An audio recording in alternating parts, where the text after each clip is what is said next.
Guys, இப்போ நம்ம எங்கே வந்துருக்கோம்னு பார்த்தீங்கன்னா கரிகால சோழன்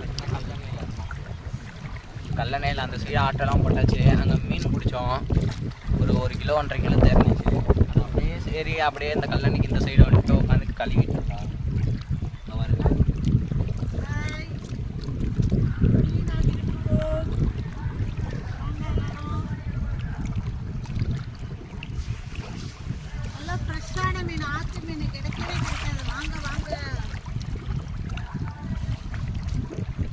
ஓகே காய்ஸ், நீங்களும் கல்லணை வந்தீங்கன்னா இங்கெல்லாம் வந்து பாருங்கள். சூப்பராக காற்றெல்லாம் அடிக்குது. நல்லா ஜம்முன்னு இப்படியே படுத்துக்கலாம்.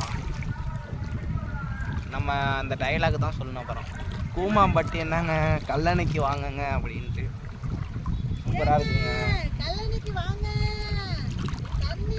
அப்படியே சூப்பராக அப்படியே சொர்க்கத்தில் இருக்கிற மாதிரி இருக்குது. சன்செட் ஆகுது, காற்றடிக்குது, தண்ணி அப்படியே காற்றுல அலையாக வருது. வந்து ட்ரை பண்ணி பாருங்கள், சூப்பராக இருக்கும். இங்கே பாருங்க, ஜாலியாக வந்து ஃபேமிலியோடு என்ஜாய் பண்ணிட்டு போங்க.